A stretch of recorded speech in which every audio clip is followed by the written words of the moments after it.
Maritzburg, in particular Maritzburg, I try to work through how that went down and how it could have gone down. Because, and this is probably for all of us as teachers, and with all humility, I think my experience there, which was a bumpy experience, could have been much better. I think something about the teachers and myself didn't quite work out. I was practically lost. And I think I was a bit angry. I was young. I was trying to be radical. I was a member of BAC, Azanyu, and all this sort of stuff. But it wasn't because of that. It's a thing that affects a lot of young black men, maybe now young African men as well. I felt misrecognized all the time. I felt they just didn't get me. And if I had found a kind teacher, who's somebody who made it possible for me to be creative, to experiment, to say what I needed to say. This thing about voice, which is a feminist concept, you think it's a light thing. It's actually not quite a light thing. Participation, full participation in an environment allows one, first of all, that participation allows you to make mistakes, right? And doesn't punish you because you're making mistakes. And it allows you to, well, you have made a mistake, let's write it. Yeah. And I didn't get that in Maritzburg. I think, as I say, it was racial. Definitely it was racial. It was also, you might call it background. People came to this group of new students, although the students around that time were a little more than they were when Maritzburg opened up more and more to black students. It was that, so you might call it background. They didn't know what to expect from black students. We're not very fluent in the language of instruction. We listen to different kinds of music, we eat different kinds of food. So basically we're changing the environment. But we ourselves don't understand where the teacher's coming from. But you can't expect that from young scholars, young people who are 19, 20. They get into the honors class and they're anticipating that people don't get you. So you want teachers to also to keep on learning about how to, in this place that we call home, all of us.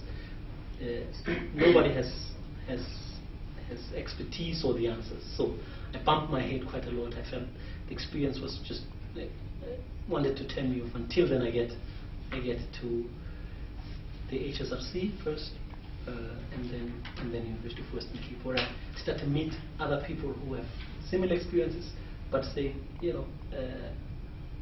Jonathan Jansen was one people who had just come back and had written a book called Knowledge and Power, if you might remember it. Really, I said, I need to write this book. So my interest really around it gets regenerated about knowledge and power. I think it was stealing Foucault, actually, and so that period is one that I didn't quite enjoy. And then after that, one thing I need to mention, being a member of, president of SAISA was never my ambition. Actually, it's something that at some point I felt, okay, they've been asking me for a long time to stand for presidency. Maybe I'll do it. I'm talking to some colleagues and friends here. What you learn when you're a member of part of an institution, organization, is something you can't see from the outside. That institutions are hard to change, very difficult to change. So I wanted SAISA to do some stuff, but it just doesn't change quick enough. We meet 3 times as an executive. Council is supposed to meet once every 3 years or something. Once every 3 years. Council is the body. So basically, I know that SAISA is like any institution. You need institutions in society. This is where stuff happens. But I'm not particularly keen on running for. But I want to be part of even with Max, Groucho Marx. I want to be part of institution so that things can change, however slowly. Does that desire to change extend to more than just official institutions like SAISA? More specifically, did that desire to change things play a role in your early academic life, or in the specific choices of research topics? Because once again, I'm making an assumption here, but wanting to and I use the word deconstruct in a very general way, but moving to take apart issues like identity and race and so forth to understand them better. There's an agenda there, isn't there? You do that because you want something to change. You don't want to say, well, taking it apart, it's okay, let's put it back together, and so on. That desire to change, that being young and radical, you've characterized, young, angry, and radical, you've characterized your career as in some spots. How far does that desire to change extend? Where does it go? Where does it come from? Where does it come from? Well, that part you just tacked on is much more difficult. I'm not sure where it comes from, but it might be politics descending on my body and my psyche, and so changing South Africa. But probably one of the things, I don't know whether it's a reconstruction, that idea of being misrecognized. I keep on saying this, and I tell a personal story about this, but maybe I shouldn't tell that personal story. I should just tell the lesson about. I think, I'm okay. I'm really an okay person, but I grew up in this environment. I'm okay. I'm a nice person, basically. I'm a nice person. I say this to myself. I'm young, I say, I'm a nice person. Can't people see I'm nice? and that thing about being misrecognized all the time, that I'm thought to be something I'm not, is part of this thing about changing, about changing how people see other people, about changing myself so that people see me clearly. And so that's part of it. But it doesn't only happen. So there's the big things that I want to change. I want to change how we write, how we teach. And currently, one thing I'm deeply interested in is translation. It's going to be a big thing, how you translate research. And you might have seen Yassine, who was working with me, who was presenting here about putting words into movies, papers into movies or into little booklets. I want to change that because it's quite an interesting thing. It looks like we don't have enough space, at least in South Africa, to write popular psychology. Popular psychology. I know critical scholars might think popular psychology is just a bad thing, but I think it's one small thing that I want to change, because in that sense you start interacting with publics, other publics than your students. So yeah, there's been that. But in addition to that, increasingly I'm finding that I want to return, although it's a very thing, to return home to rethink some of the things that I used to believe. And what am I talking about? Talking about 2 days ago I was doing a keynote called Kinky Politics in Everyday Life. Kinky politics is what I mean by sexualized politics. Right? Just how we sexualize each other, how we think about each other. When I see you, I see you as white, period. So basically I'm doing something about extimateness. I'm doing something about the body outside, and that's basically what we grow up with. Trying to say, well, that moment when you start not refusing what apartheid did to us, you are closing possibilities of new solidarities. And so yes, I'm still trying to work in. It's a painful process sometimes, but it's a changing process about how we learn again and again every day. When you are when somebody says they don't want to serve you, or somebody mistreats you because you're white, or any other identity that you subscribe to, that you have to take a little bit more time about a kind of critical sympathy with that, about let me hear a little bit more about this, and that opens up possibilities for me.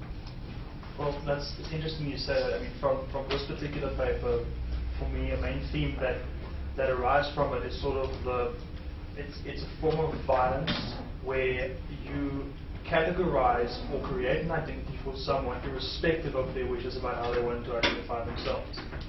From the various stories that this paper contains, but examples from history and so on.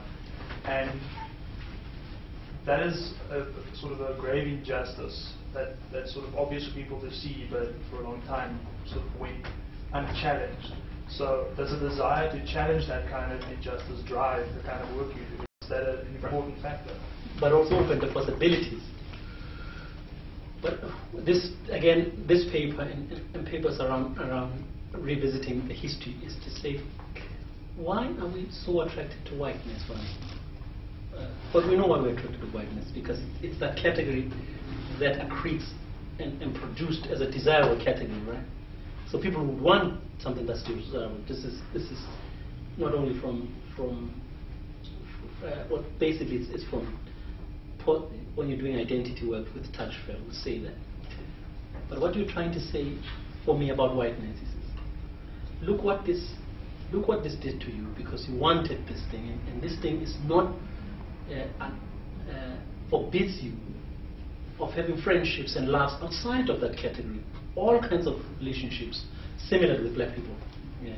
But increasingly, and my ambition in life, of course, is to be a black room advisor to Julius Malema. But I never say this outright, because you are closing possibilities of new solidarities, of this place. Philosophically thinking, what kind of society do you want to be? What kind of people do you want to be? That's where, I guess, part of where I'm coming from, or I hope I'm heading to. So is that something that characterizes your personal experience, being cut off, having a desire to interact with a wider variety of people, with a wider variety of identities, but then not being able to? I mean, is that the thing that pervades your life from end to end, or is it only something that you started realizing later? Yes, the latter. It used to be like that, but I must increasingly my relationships. I don't know. Maybe something happened again. Maybe something is paying off, because increasingly I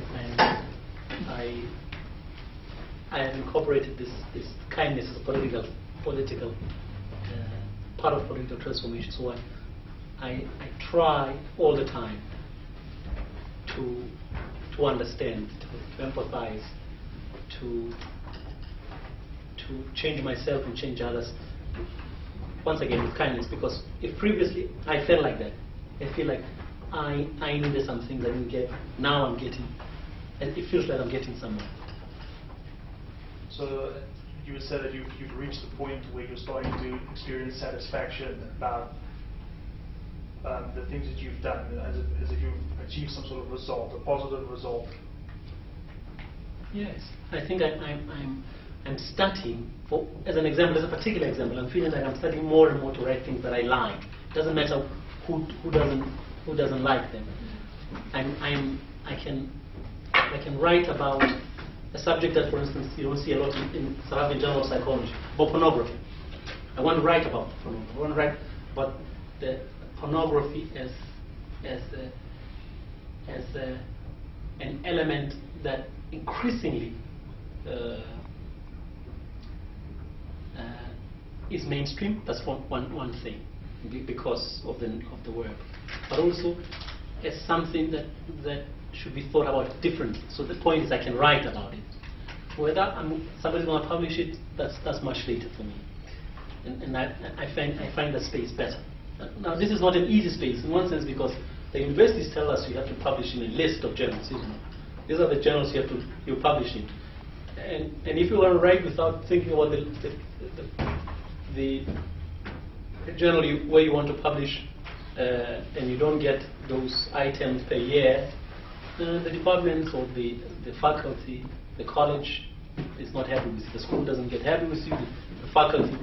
But if you are in a place like that, you think, well, there's a sort of a passive control over the kinds of topics you're allowed to write about, or encouraged to write about, rather than the active control. So what did it take for you? How long did it take? What kinds of efforts did it take for you to get to the point where you had to do and write research about things that you were told you were supposed to, and where you could pursue the topic